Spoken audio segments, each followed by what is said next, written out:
Thank you for tuning in to the B&RS Show. And we had some of the best times ever, and we got to watch some of it. We discussed it. I feel for us the best era of television. Oh yeah. And what that I came. feel like TV now sucks. It's not the same. It's oversaturated. Oversaturated. Too PC. Gotta worry about what you say about who, what jokes you make. There's so many jokes from shows we grew up on, and I'll say even up to about 2009, 2010, that just would not fly on today's era of TV and today's society. I read a whole article the other day about shit just on Seinfeld, and this ain't even about like real shows. This is about animated shows. But Seinfeld alone, there's episodes you cannot play that shit on today's television because the shit that he was doing was monumental. It's crazy. Game we think changer, about it, bro. It's crazy, man. Even like I used to, I point out jokes like even in Malcolm in the Middle that just went fly today. And for us, we're talking about animation, man. And for me, hands down, all-time favorite animated series, and I can't even say series, animated sitcom, The Simpsons. And that's game changing in its own right, man, because I think that set the stage for so many other people. Your Seth MacFarlane's, your him with Family Guy, American Dad, But you know what it is?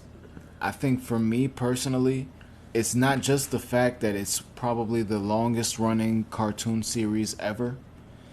It's not just the fact that it's one of the best cartoon series ever.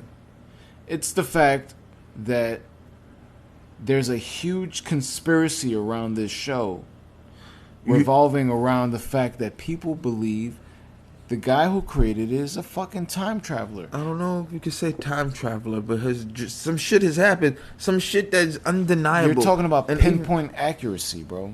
Pinpoint. And we can know about a lot of stuff. And we're not just... We said that in its own right is its own podcast. I think we need to do on its own. But everyone to the point now where mainstream media outlets... We were reporting on this when we first started the podcast.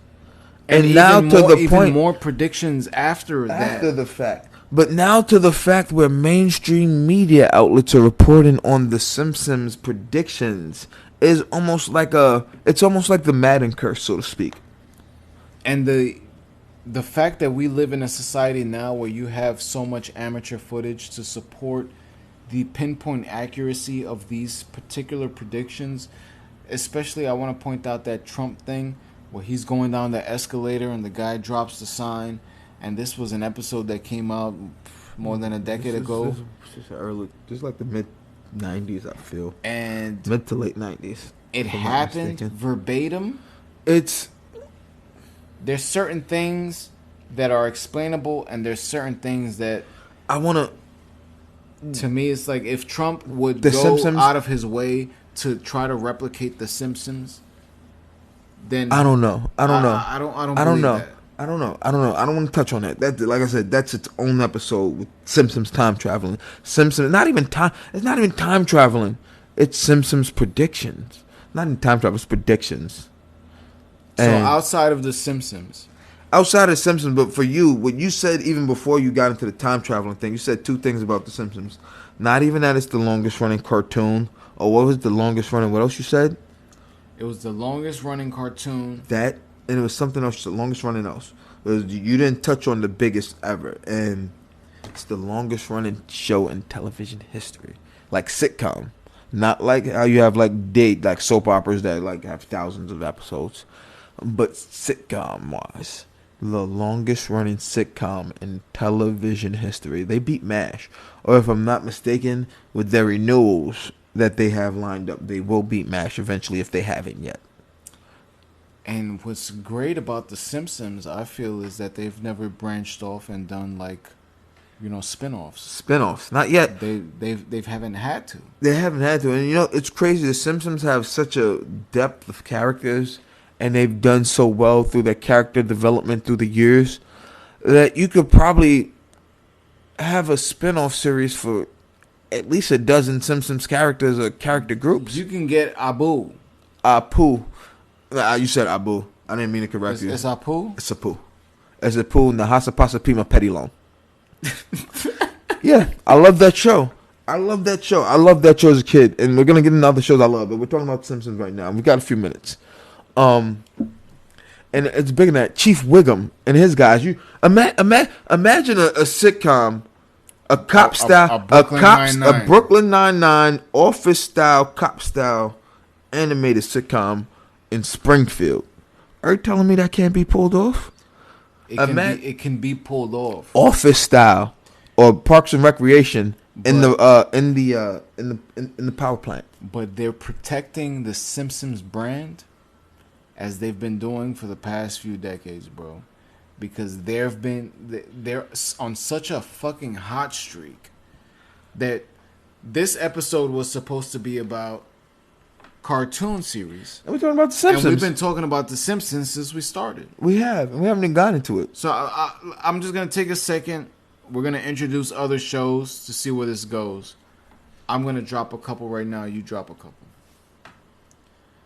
I'm gonna say Salad Fingers. Salad Fingers. I've never heard of it. Salad Fingers is not on terrestrial TV.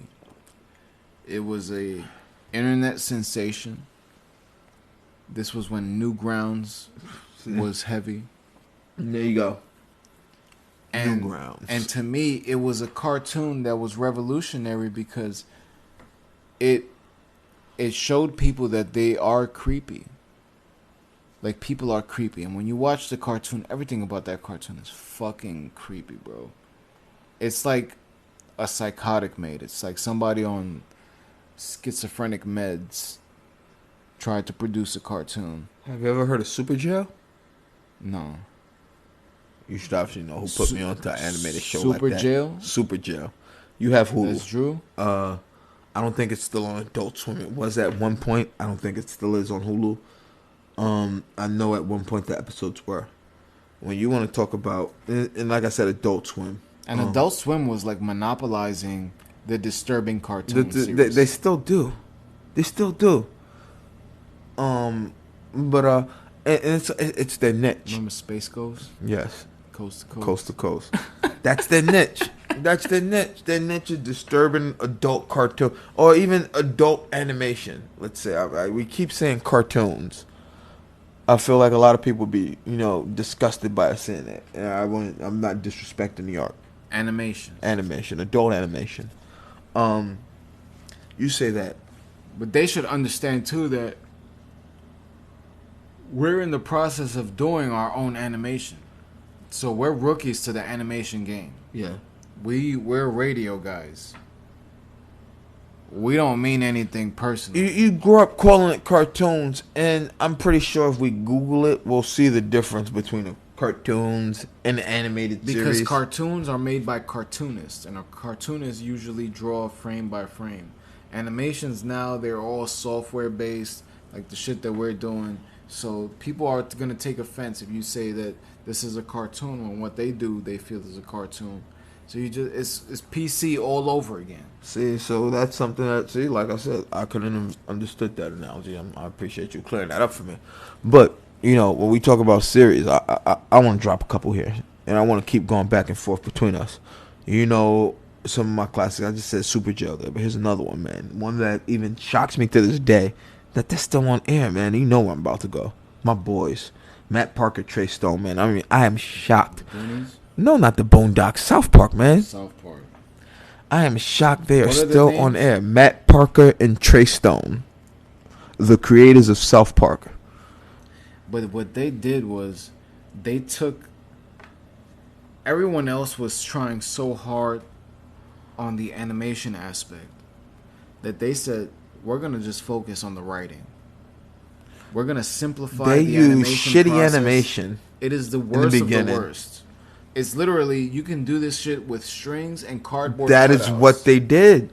Do you, if you watch the opening credits for the original South Parks, they're showing you how they did it with cardboard paper. No, not cardboard. What do we use to, construction paper. That what we used to use. And they just cut out little pieces and started. And they show you it through how they do the episodes, how they cut it out. It's real fast, but you see it going on and what they did. And you know the fact that they're going on like season 23 this year. I think they start Wednesday. Wednesday will be the season premiere for season 23, if I'm not mistaken. Respect my authority. And you know, at one time, a lot of the episodes were standalone. Some shit you could string along and see had a storyline attached to it. And you could almost call it a show about nothing, like you said. The Seinfeld effect. But you've told me Seinfeld is not, and South Park is not. A lot of the shit, like Kenny always dying, stresses continuity until later in the series, and you realize that that's not a continuity thing, and it's actually a plot they set up, or they went to set up as a plot. And I'll say the last as a South Park fan, I'll say 4 to 5 seasons have actually followed like a storyline for the season. And I Drew, again, you know, we had big arguments about it. He's like, I don't like South Park the same anymore. It's different. I was like, yo, with them actually how much more different shit could they do than they'd already done through 200 some odd episodes? They needed to eventually start writing a story, and they have, and it's been great. You ever seen BoJack Horseman? I've seen like 3 episodes, the first 2 or 3 episodes. I need to watch it more. You know that's about Johnny Drama, right? You told me that, man. And the episode I saw, the guy who does his voice, hilarious. Will Arnett, I think is his name. He's hilarious, man. I remember him on 30 Rock and other shows. He's great, man. But that fucking BoJack Horseman. And immediately when I saw this show for the first time, I said to myself, I looked at my girl and I was like, yo, he don't remind you of Johnny? Johnny who? Johnny Drama. See, a little bit. And I'm like, nah. I watched 2 more episodes. I'm like, yo, that's Johnny Drama, bro. And then I go online and I'm like, yo, is BoJack Horseman Johnny Drama? And I saw like 20 different threads of just conversations, people saying same exact shit that I was saying, bro. It is. I mean, I've from what I saw about it, he's like a washed-up TV star. You know, it's what I saw about those first few episodes. It's not going to be entertaining to you guys unless you appreciated the Entourage series. And I mean, what I've read from a lot of people who I know didn't appreciate Entourage the same way. A lot of them have just told me, like, with the dark shit is like, although it's funny, it's also very real life with dark, like the darkness. Yeah, but you know what it is? I think with us is that everybody else was watching Vinny Chase and we was being Vinny Chase. Or at least trying. We were attempting Vinny Chase. We wanted to be Vinny Chase. I think we wanted. I think we're beyond Vinny Chase. I think we Vinny Chase. We're Ari Gold. Bro, the shit that we do, we produce ourselves. Yeah. We're in a position that, bro, all these people that we've been talking about, the Seth MacFarlanes and the Matt Parkers and all that shit, they had to grind in an era that they didn't have access to any of the shit that we have access to. They had nothing. They had to start from scratch. And we just came in and we started, from the moment we started doing radio, bro, we started taking over this whole shit. And we were able to utilize technology and push our brand forward in a way that now we have cartoon icons and a cartoon series and a cartoon movie on the way and all these different things that we didn't have to hire a team of 2,000 people to produce. We didn't. And you're saying cartoon movie, you know what has a cartoon movie coming out on the way soon? My most recent favorite animated sitcom. What's that? Bob's Burgers. And I'm telling you, not a lot's been said. It's supposed to come out summer 2020. I think it might have been pushed. Last I read, I haven't read much. But I'm telling everyone, if you watch the show Bob's Burgers, you know what Bob's Burgers is about. I'm telling you, he finally loses the restaurant, and it's everything he goes to. I think it's going to be rated R. H. John Benjamin, you're a genius. The first few times I saw him in movies, and I'm like, I know that voice, and couldn't put it to where. It wasn't until I watched Aziz Ansari. And it's insane, man.